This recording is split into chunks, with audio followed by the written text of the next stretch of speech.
دین‌های دینی رمضان قربان نرخ محصولات غذاواری بالا می‌رود. در بعضی دولت‌ها برای پایین بردن نرخ نوا در گزارش‌های باج گمرکی را در نسبت محصولات دفیسیت پایین می‌برند. در تاجیکستان آیا چنین ابتکار کار گرفته اید؟ یعنی باج گمرک را برای پایین بردن نرخ نوا کم کرده اید و اگر هم پس کی و نسبت کدام محصولات؟ و دویم سوال من چنین است: برای پیشگیری واردات مال‌های پس صفت و طلبکی و تاجیکستان خدمات گمرکی با کدام نهادهای همکاری می‌کند و نتیجه‌های آن چگونه؟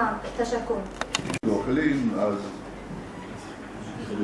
به اینصوری بعضی ما اگر سخت را به ذات نفسش کردن به اینصوری بعضی نفران هست که میخواهند در این دوره از همین حالت استفاده بوده بگیم که رای کنند همین فایده بیشتر به دست بیارن. مثلا سوال دیم تا وابسته به مال‌های پس صفت البته در این سمت خدمات گمرک با همه مقامات‌های حفظ حقوق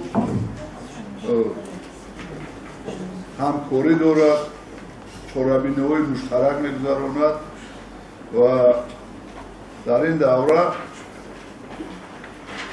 می‌گویم که سه حالت وارد غیرقانونی محصولات پس صفت و مقدار 19 انگور موادهای دارویی، محصولات گوشتی و غیر آشکار و به قید گرفته شده است که نسبت به حالت مذکور با ماده 291 و ماده 210 علاوه یک کدکس جنایتی جمهوری اسلامی پرونده‌های جنایتی آغاز کرده شده است.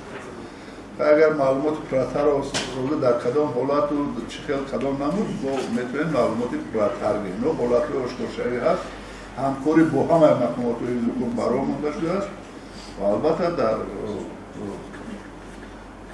همه روزه با وابسته به پیشگیری چنین حالت‌ها کاربری کرده می‌شود. همین همه وقت بر رسمیت دارای گمرکی در اساس اجازتنامه دیگر مقامات‌های نظارتی که وابسته به سمت فعالیتشان کاربری می‌کنند برای مانده می‌شود. یعنی که پس صفت بودن مال از جانب مقامات وکالتدار بیشتر آشکار می‌شود، چون که آنها لابراتوری دارند بوده می‌سازند عمل می‌کنند.